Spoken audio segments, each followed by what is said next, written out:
예수님의 생애를 들여다보면 가시는 곳곳마다 놀라운 기적들이 일어납니다. 그 기적들을 보면 어떤 특징들을 갖고 있죠. 사람들이 찾아와서 예수님에게 요구를 하거나 어떤 믿음의 태도를 가지게 되죠. 그래서 예수님은 너의 믿음이 너를 구원했다, 이런 표현들을 쓰는데, 예수님이 일방적으로 기적을 베푸신 것이 아니라 누군가의 요구에 의해서 기적을 베푸셨습니다. 그런데 오늘 이 본문은 좀 다른 사건입니다. 치유의 당사자의 행동이 아니고 다른 사람들의 행동에 의해서 주님께서 기적을 베푸셨습니다. 오늘 본문에 등장하는 한 사람은 무대의 중앙에는 이 중풍병자가 나옵니다. 중풍병자. 오늘 본문에 보면 네 사람이 들것으로 이렇게 실어서 옮긴 것을 보면 중증으로 보여집니다. 중증으로. 스스로의 힘으로는 도무지 일어날 수 없는 아주 최악의 상태, 심각한 병자로 보여집니다.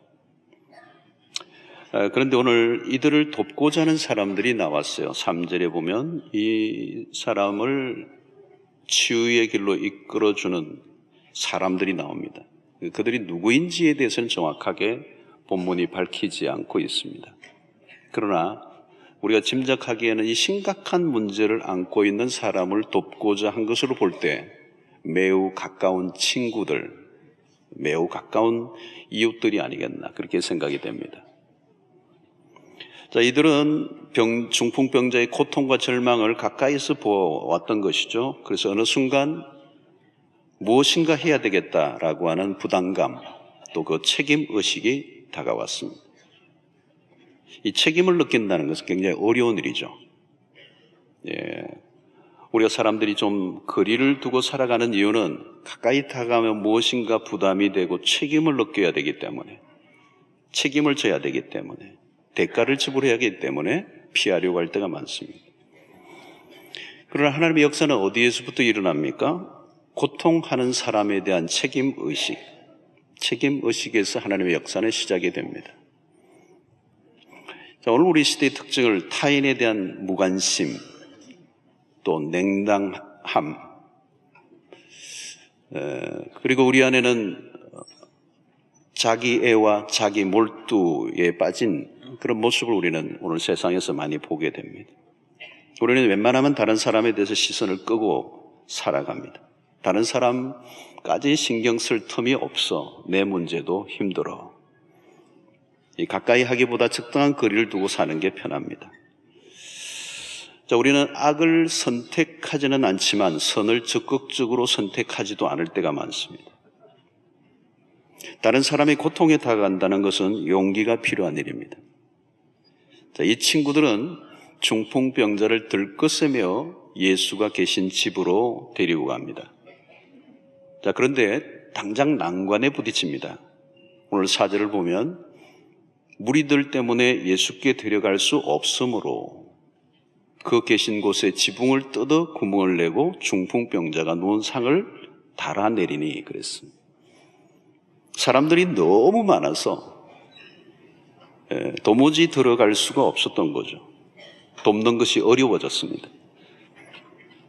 자, 도우려다가 어려움이 오면 우리는 합리화하기가 쉽습니다.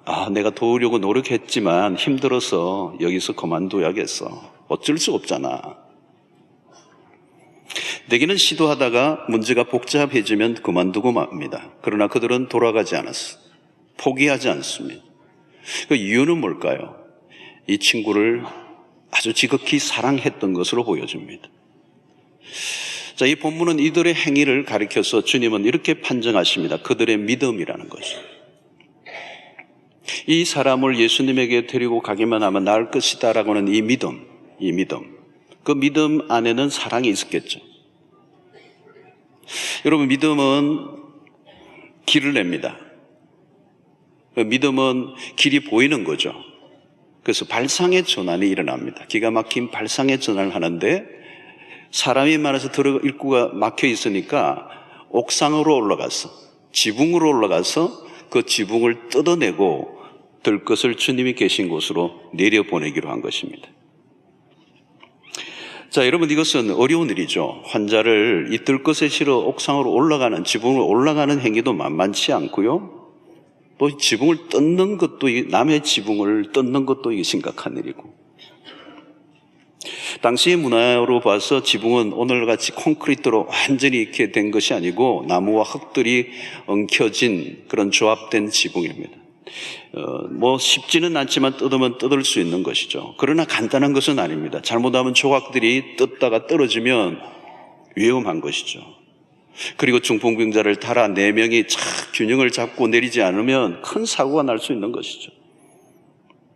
그리고 집안의 말씀을 듣고 있던 사람들이 갑자기 날벼락이 떨어지니까 얼마나 야유하고 눈총을 주고 비난을 했겠습니까? 아무튼 상당한 리스크가 예상되는 행동인데 나중에 이 변상을 다 해줄 각오를 하고 모험을 한 것입니다. 여러분, 믿음과 모험은 비슷합니다. 친구들은 주님께 가기만 하면 나을 것이라고는 이 믿음이 모험을 하게 되고 이 발상의 전환을 하게 되고 지붕까지 뜯고 내리는 일들을 한 것입니다. 자, 여러분, 믿음은 행동으로 증명되어져야 합니다. 믿음에 살면 반드시 위험한 일과 마주치게 됩니다. 우리 시대의 우상 중 하나는 안전한 삶입니다. 사람들의 최고의 관심은 과연 안전한가? 리스크는 없는 것인가? 안전한 삶을 추구합니다. 그게 오늘 우리 시대의 우상이 되어 있어요. 그러나 여러분, 안전한 삶이 우리의 삶의 목표라면 믿음의 삶과 거리가 먼 것입니다. 안전한 삶은 많은 기회를 놓쳐버릴 수가 있습니다. 오늘 이 믿음의 삶은 그들은 위험을 선택했습니다. 왜냐하면 믿음이라고 하는 것은 장애물에 초점을 맞추지 않고 그리스도에게 맞추기 때문에 그렇습니다. 자, 상상을 해보십시오. 지붕을 뜯어내고 구멍을 만들어 중풍병자를 위에서 내려오게 하는 그 장면은 기상천외의 방식입니다. 사람들이 웅성거리고 막 일시적으로 소동이 막 일어났어요. 이제 그때 주님이 이렇게 말씀하십니다. 오늘 5절의 말씀이에요. 예수께서 그들의 믿음을 보시고 중풍병자에게 이르시되 작은 자야 내 죄 사함을 받았느니라 하시니. 여기 먼저 눈에 띄는 게 뭘까요? 그들의 믿음을 보시고, 그들의 믿음을 보시고. 주님은 친구들의 믿음을 보셨다는 것. 대개는 당사자의 믿음에 대한 반응이죠. 그런데 오늘 본문은 그들의 믿음을 인정했다. 주님은 이웃의 고통을 외면하지 않는 친구들을 귀하게 여기신 거죠. 친구를 살려내려고 하는 그들의 믿음을 칭찬하신 것입니다. 그것은 어쩌면 주님의 마음과도 통하는 행동입니다. 주님이 오신 목적이기도 하죠. 그들의 믿음이 결국 기적을 일으킨 것입니다. 자, 그런데 오늘 지붕을 뜯는 4사람과 대조를 이루는 사람이 또 나와요. 오늘 6절의 말씀인데요. 어떤 서기관들이 거기 앉아서 마음에 생각하기를.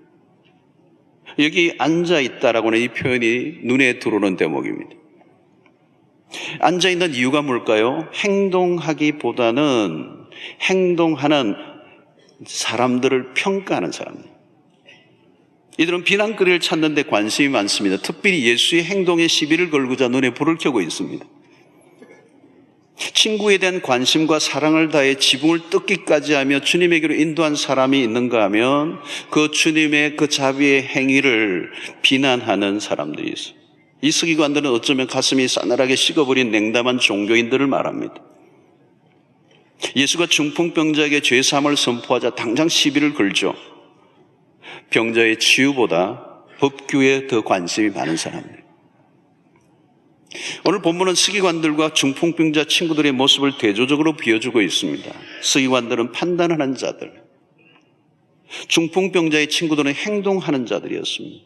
친구들은 은혜를 받은 자들이라면 서기관들은 은혜를 분해하는 사람들. 한쪽은 죽이는 편이라면 다른 한쪽은 살리는 편인 것입니다. 자, 오늘 본문에서 우리가 주목하고 싶은 것은 이 친구들의 역할입니다. 중풍병자는 누구입니까? 지금 누워 있습니다. 일어설 수 없고 걸을 수도 없고 독자적으로 활동할 수 없는 사람. 누군가의 도움이 없이는 설 수도 없고 들것에 실려 다녀야 하는 인생을 말하는 것이죠. 자신의 운명을 탓하고 죽을 날만 기다리고 있는 무기력한 인생. 몸이 망가지면, 세월이 흐르면 몸만 망가지는 게 아니죠. 마음도 망가져 있습니다.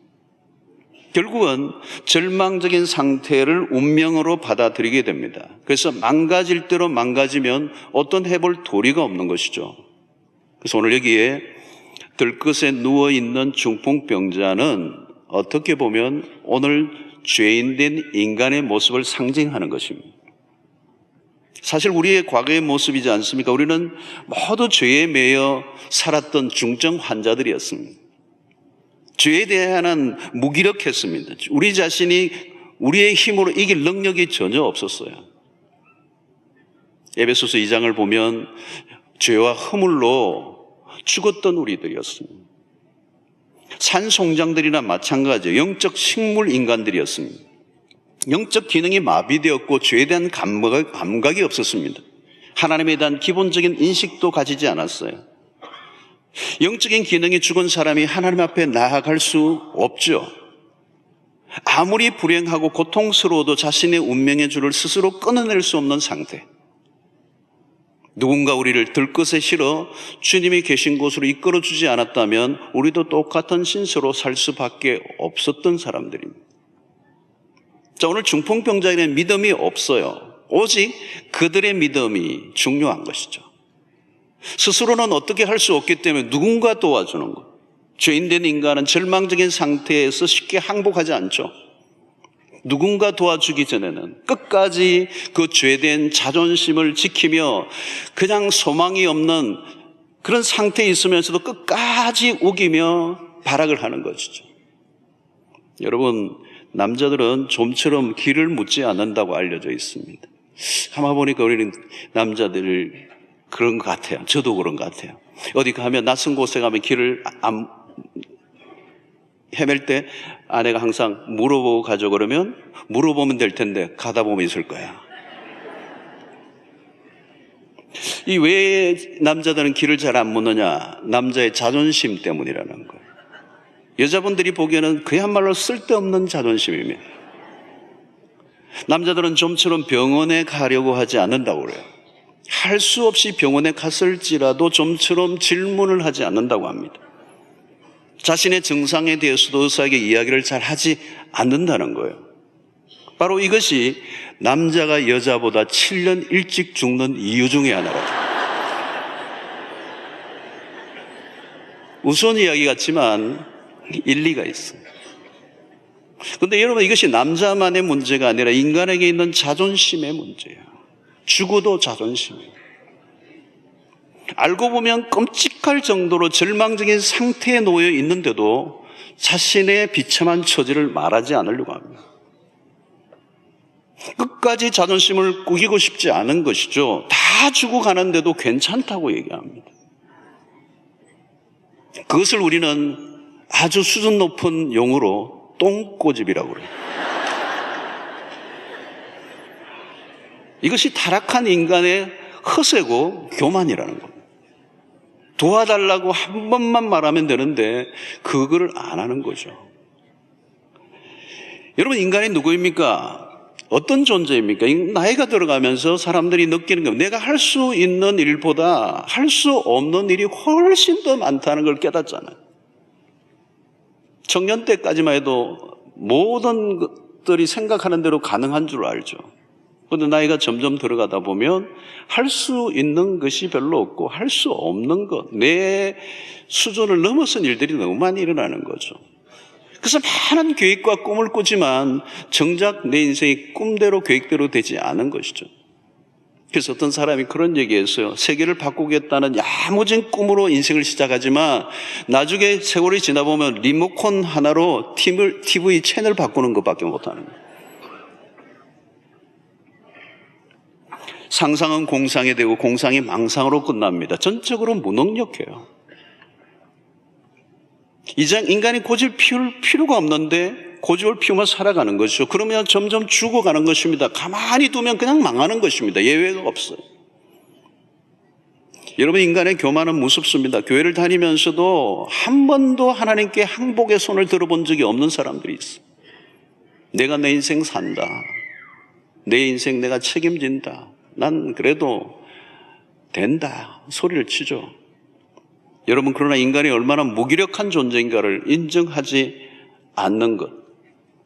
여러분, 이 교만의 대가는 엄청나게 큰 것입니다. 어떻게 해야 돼요, 여러분? 누군가 도와줘야 돼요, 그 사람을. 주변에 있는 사람들이 관심이 필요합니다. 절망적인 상태에 놓인 사람들은 스스로가 어떻게 할 수가 없어요. 다가가야 돼요. 들것에 실려갈 정도로 비참한 운명에 놓인 사람들이 한두 명이 아닙니다. 여러분, 우리도 우리의 과거를 돌아보면 그런 사람들이에요. 내가 스스로 어느 날 갑자기 믿음이 생겨서 주님 할렐루야 하고 다가온 사람 아무도 없습니다. 돌아보면 누군가의 관심, 누군가의 사랑, 누군가의 도움이 있었어. 내 믿음이 아니라 다른 사람이 가진 믿음의 덕을 본 것입니다. 사실 우리 민족도 그랬어요. 중풍병자처럼 드러누워 있었던, 소망이 없었던 130년 전에 그 선교사의 표현대로 하면 풀 한 폭이 제대로 변변히 솟아오르지 못한, 나무 제대로 크지도 못한 헐벗은 인섭과 구섭과 정말 어두웠던 이 나라에 중풍병자처럼 드러누워 있었던 이 민족에 130년 전에 누군가 와서 우리를 끌어안아서 예수 그리스도로 인도하지 않았다면 여전히 소망 없었던 사람들이었어요. 여러분, 내 믿음이 아니라 다른 사람이 가진 믿음의 덕을 이 사람은 보고 있는 거예요. 중풍병자가 누린 최고의 축복은 중풍병에서 나은 것이 아니라 그의 곁에 있던 친구들입니다. 어려움을 뛰어넘어 주님에게로 인도해 준 친구들이 있어 그의 불행이 끝이 난 것입니다. 어쩌면 이 친구들은 중풍병자가 나음을 잊고 그것으로 인생이 끝나는 건 아니죠. 그 위에 우리의 모든 삶에 또 다른 삶의 문제가 와도 그 곁에 모든 위험을 감수하고 그를 도와줬던 그 친구, 그 공동체가 있다면 그 사람은 결코 불행한 인생은 아니에요. 절망적인 것은 고통스러운 현실이 아니라 그 고통스러운 현실 속에서도 도울 수 있는 친구가 아무것도 없다는 현실. 함께 해줄 공동체가 있는 사람인가 아닌가에 따라서 우리의 인생의 행복과 불행이 결정이 되는 것입니다. 자, 중풍병자를 향해 주님은 죄 사함을 선포합니다. 5절에 보니까 예수께서 그들의 믿음을 보시고 중풍병자에게 이르시되 작은 자야 내 죄 사함을 받았느니라 하시니. 주님은 병이 나았다고 하지 아니하시고 내 죄가 사함을 받았다고 얘기합니다. 서기관들이 시비를 거는 대목이죠. 이건 청천벽력과 같은 소리입니다. 죄의 사함을 받았다? 당신이 무슨 능력으로, 무슨 권세로? 우리는 죄의 사함을 얻기 위해서 수없는 율법의 고행을 치르고도 못하는데 당신이 한마디로 그에게 죄의 사함을 받았다? 여러분, 이것은 그 당시의 종교의 체제를 완전히 뒤흔들어 놓는 엄청난 충격과 같은 선포예요. 자, 이런 생각을 하고 있는 서기관의 심중을 아시고 주님이 말씀하십니다. 그게 9절의 말씀이에요. 중풍병자의 내 죄 사함을 받았느니라 하는 말과 일어나 내 상을 가지고 걸어가라는 말 중에 어느 것이 쉽겠느냐? 반문하셨어요. 자, 주님에게는 어떤 것이 쉽고 어느 것이 어렵다는 것은 의미가 없습니다. 우리 주님은 모든 것을 다 하실 수 있는 분이십니다. 그런데 초점이 뭐냐? 주님의 관심이 뭐냐는 것입니다. 육체적인 병이 낫는 것보다 더 중요한 것은 죄의 문제라는 거죠. 죄의 용서함을 받는 이 문제가 육체의 질병이 낫는 것보다 훨씬 더 중요하다는 것. 이것은 예수님이 복음서에서 행하신 일관된 접근 방식입니다. 몸의 치유보다 죄의 사함이 먼저라는 것. 여러분, 사람들은 눈에 드러난 기적을 좋아합니다. 예수님은 육신의 병을 치료하셨지만 육신의 질병을 고치기 위해서 오신 분은 아닙니다. 육체의 치유 사건은 장래에 이루어질 완전한 회복을 상징적으로 보여주기 위해서 일시적으로 하신 겁니다. 안 그러면 예수님이 종합병원을 세우셨겠죠. 병을 낫는 것은 다른 종교에서도 낫게 하는 경우가 많아요. 절에서도 하고요, 곳곳에서도. 아프리카 같은 데 가니까 막 사이비들도 그냥 낫게 하는 것도 있고요. 무당도 그냥 굿으로 낫게 하는 경우도 있고요. 별일이 다 있습니다. 우리 주님은 그런 식의 마법과 같은 치유에 매달리신 적이 없습니다. 우리 주님의 관심은 무엇인가? 죄 문제입니다. 겉은 멀쩡해 보여도 아니라는 겁니다. 고통의 원인을 거슬러 올라가면 그곳에 뭐가 있느냐? 죄의 문제가 있다는 것입니다. 육체적인 질병이 고통스럽긴 하지만 그것보다 훨씬 더 심각한 것은 영적인 것입니다. 여러분, 웃고 있다고 행복한 것일까요? 근사한 자리에 앉아 있다고 평안할까요? 우리는 영적인 안목으로 세상을 바라보아야 합니다. 우리가 다른 사람들을 도우면 얼마나 도울 수가 있겠습니까? 요즘 세상에서도 웰빙을 얘기하고 힐링을 얘기하고 막 곳곳에 어디는 뭐 도시는 힐링 도시도 만들고 힐링 센터도 만들고 세상이 많이 얘기를 해요. 그러나 우리와 다른 것입니다. 근본적으로 다른 것입니다. 웰빙을 하고 힐링을 하는데 결국은 죽는 것이죠. 죄 문제로 죽는 것입니다. 죽음의 문제에 대해서는 함구합니다. 세상이 말하는 힐링은 일시적인 거예요. 기분 전환이에요. 표면적이고 표피적인 것입니다. 어떤 분은 그래요. 여행 갔다 왔더니 힐링이 된다 그랬어요. 근데 며칠 못 가요. 또 가야 돼요. 우리는 근원적인 것을 다루는 것이죠. 육체만이 아니라 영혼의 문제에 주목을 해야 된다는 것입니다. 부분이 아니라 전체를 다루어야 되는 것입니다. 우리의 관점은 더 깊이 들여다보는 것입니다. 여러분, 세상적인 관점에서 보면 그럴듯하고 별일이 없는 것 같지만 그 속을 들여다보면 깊은 고통 속에 중풍병자처럼 드러누워 있는 거, 인생이 파산 직전에 있는 것입니다. 우리 흔히 한국 사람 표현을 그러잖아요. 돈 많은 사람들 가서 잘 산다. 옛날에 저 어릴 때도 늘 저 집 되게 잘 산다. 어떻게 잘 사나 보니까 돈이 많다는 얘기더라고요. 돈이 많은 게 과연 잘 사는 건가? 돈이 많아서 잘 살 수도 있지만 아닐 수도 있잖아요. 물론 여러분, 오늘날 시대에 돈이면 안 되는 게 거의 없죠. 별로 없어요. 돈이 대단한 것입니다. 근데 조금만 한꺼풀 벗겨보면 진짜 돈이 대단한가? 돈이 못하는 게 없는가? 돈으로 여러분 안 되는 게 훨씬 더 많습니다. 아니, 돈으로 되는 것은 사실 다 간단한 문제들이고요. 진짜 중요한 것은 돈으로 안 되잖아요. 식빵은 살 수 있는데 식욕은 못 사요. 여러분, 결혼식은 할 수 있어요, 돈으로. 근데 사랑은 돈으로 안 되는 거잖아요. 행복 돈으로 살 수 있습니까? 행복 돈으로 살 수 있습니까? 그러면 돈 많은 사람이 행복하게요? 여러분, 우리 안에 있는 채우지 않는 이 공허함, 이걸 어떻게 돈으로 해결이 되나요? 안 되는 거잖아요. 마음의 평안이 돈으로 되면 우울증 걸리는 사람이 아무도 없겠네요. 죽음의 문제가 돈으로 됩니까, 여러분? 한번 따져보십시오. 진짜 중요한 것들은요, 돈이 전혀 쓸데가 없어요. 여러분, 세상을 들여다보십시오. 겉은 멀쩡한데 심각한 상태의 중증 환자들로 가득 차 있습니다. 들것에 실려가지 않으면 대책이 없는 사람들입니다. 오늘날 사회적으로는 지위가 있는데 죄를 지어 언론에 오르내리는 사람들, 우리가 많이 보잖아요. 어떻게 저런 자리에 있는데 저런 짓을 할 수가 있지? 그건 윤리적인 것으로만 보면 안 됩니다.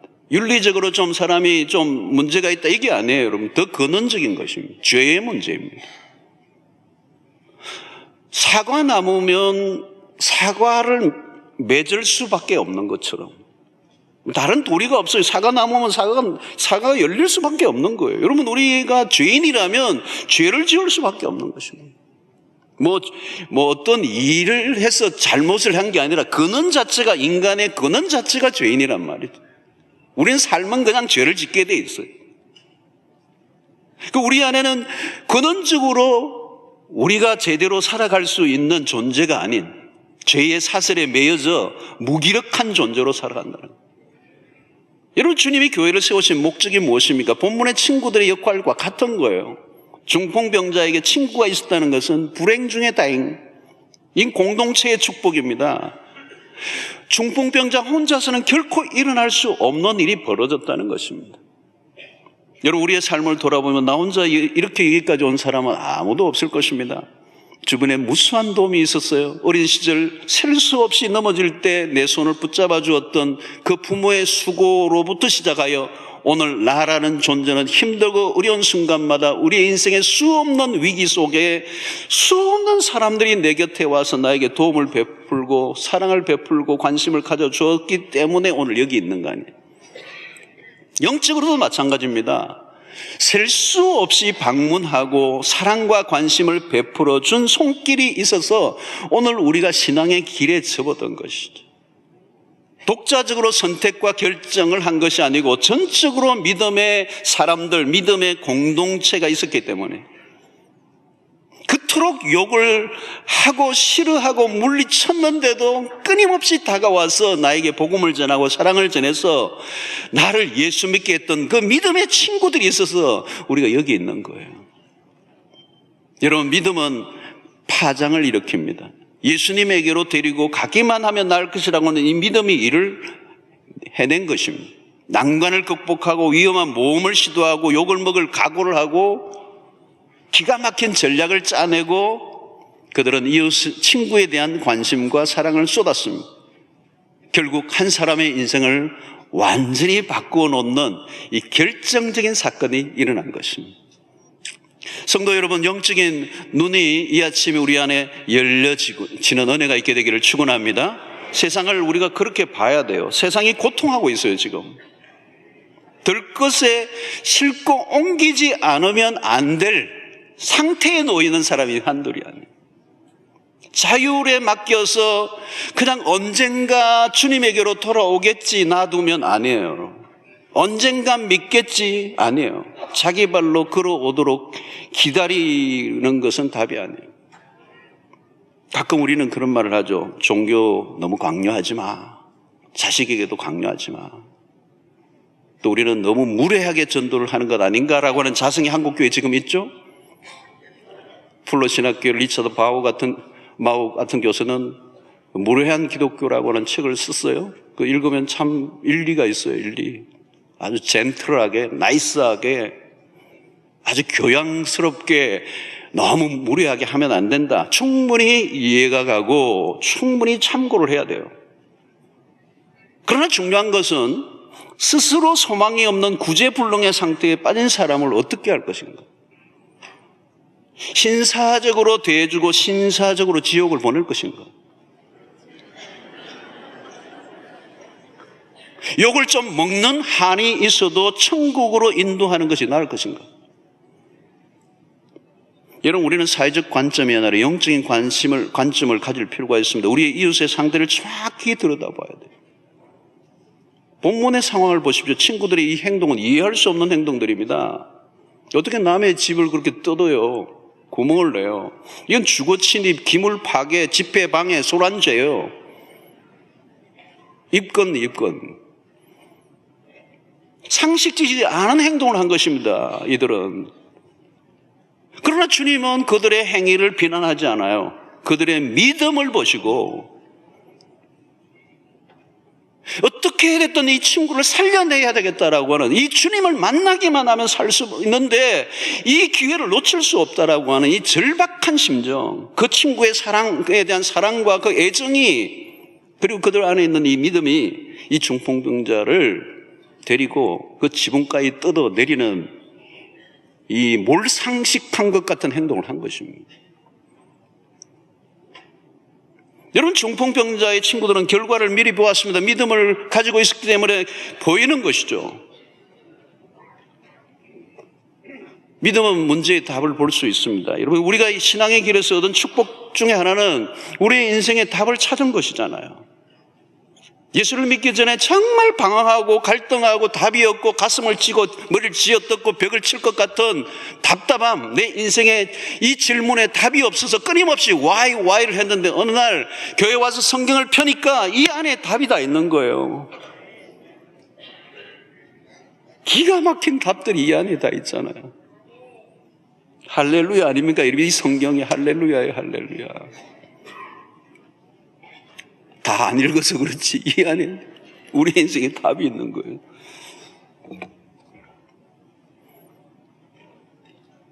어떤 분은 막 굉장히 심오한 질문을 하는데요, 답이 다 있어요.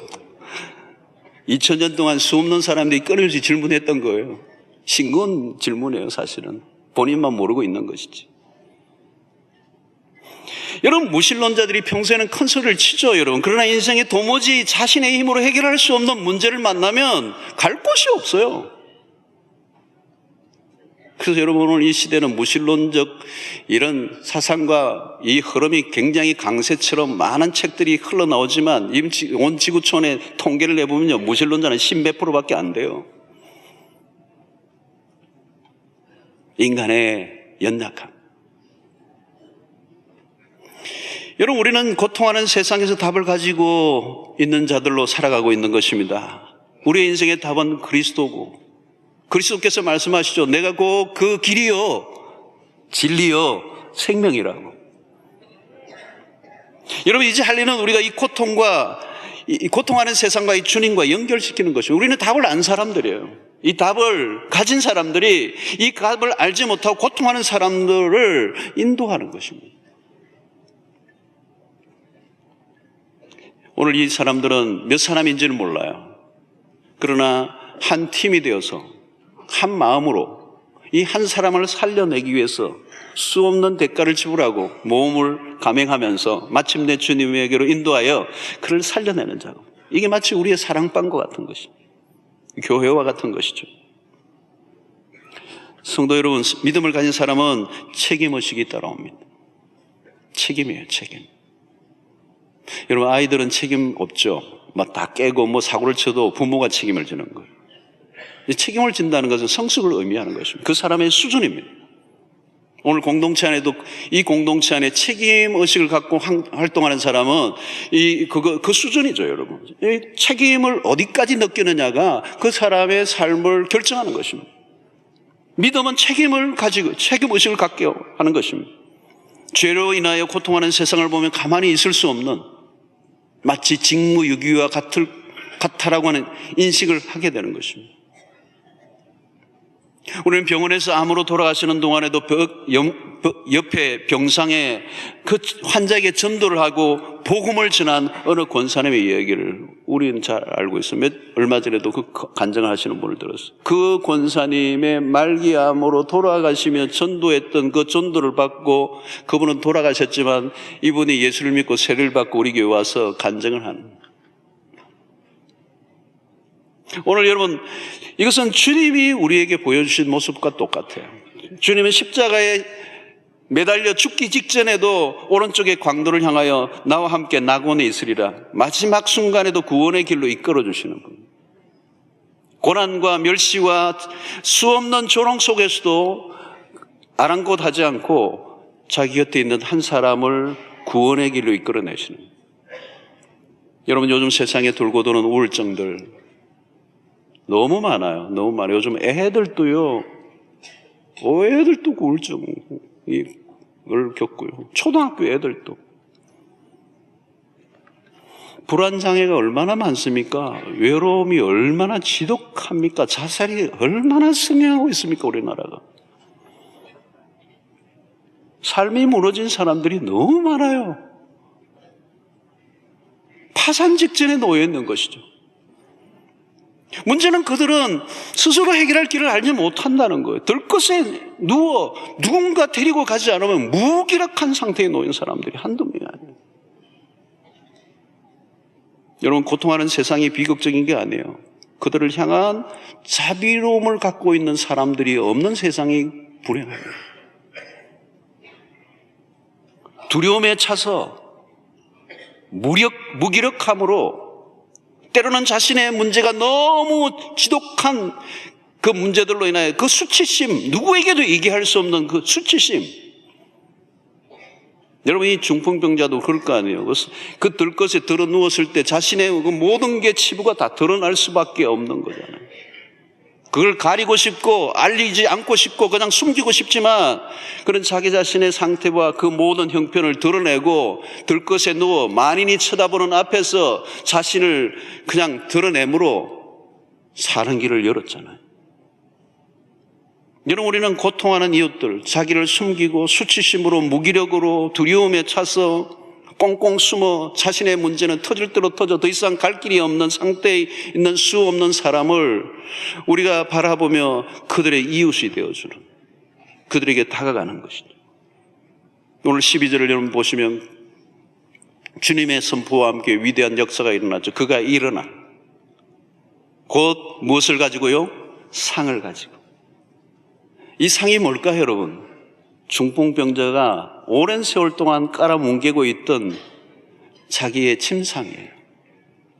운명처럼 들어붙어서 떼낼 수 없는, 그게 엉겨붙어 그것이 자신의 삶이 되어 있던 사람. 그것을 어떻게 할 수 없이 드러놓을 수밖에 없었던 그 사람이 이제 그를 들고 일어난 거예요. 구원의 역사가 일어난 것입니다. 얼마나 놀라운 일인 것입니다. 바로 이것이 주님이 하신 일입니다. 세상이 흉내낼 수 없는 하늘의 능력이 나타난 것입니다. 그 능력이 오늘도 우리 가운데 나타날 수 있습니다. 그리스도가 세상의 답이 되신다면 우리가 할 일은 분명해요. 우리의 믿음을 통하여 또 다른 사람을 살려낼 수 있다는 것입니다. 오늘 우리가 그리스도를 만나서 산 것처럼 우리의 조금의 수고와 관심과 사랑으로 우리의 죽어가는 이웃들을 살릴 수 있다. 저는 지금도 계속해서 우리 교회 공동체 안에서 그런 일들이 일어나고 있는 것을 저는 계속 간증으로 듣고 있어요. 한 사람이 사는 역사, 구원의 역사를 경험하고 그 인생의 파산 지경에서 다시 회복되고 일어나서 전혀 다른 인생으로 살아가는 이 축복을 누릴 수 있는 것을 우리가 분명히 안다면 가만히 있을 수 없는 것. 가만히 있다면 그것은 직무유기가 되는 것입니다. 성도 여러분, 믿음은 영향력입니다. 믿음은 주변에 파장을 일으킵니다. 잠시 여러분들이 주변을 한번 자세히 돌아볼 수 있게 되기를 바랍니다. 우리의 삶이 바쁘고 정신없이 끊임없이 질주를 하고 앞만 바라보다가 우리 주변에 고통하는 이웃을 무관심으로 냉대하며 관심 없이 살았던 것들이 있다면 다시 주변을 자세히 돌아보십시오. 틀림없이 있을 것입니다. 절규하고 아우성을 치며 나 조금만 봐줘라고. 하나님은 우리를 움직여 고통하는 이웃을 살려내고자 하십니다. 여러분들과 여러분들의 사랑방에서도 오늘 이 곳에서 일어났던 이 사건과 똑같은 일들이 재현되는 은혜가 있게 되기를 축원합니다. 오늘 또 주님은 우리를 통하여 조금만 다가가면 엄청난 믿음의 역사는 파장을 일으키고 일어날 수 있음을 믿고 주님의 나라를 위해서 여러분들의 사랑방을 통해서 그런 위대한 역사들이 일어나게 되기를 주의 이름으로 축원합니다.